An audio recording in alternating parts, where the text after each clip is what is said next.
দর্শক দেখতে পাচ্ছেন কাঁকড়া বের হচ্ছে গর্ত থেকে।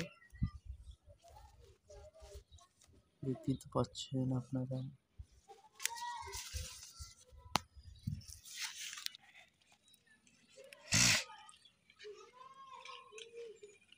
দেখতে পাচ্ছেন আপনারা কাঁকড়া, নদীর কাঁকড়া গর্ত থেকে এইমাত্র বের হয়েছে।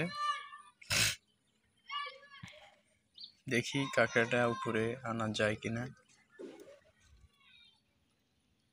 হ্যাঁ, ওই যে একটু বাইরে না। ধর ধর ধর ধর ধর ধর ধর ধর ধর ধর একবারে গেছে গিয়া গদের মধ্যে।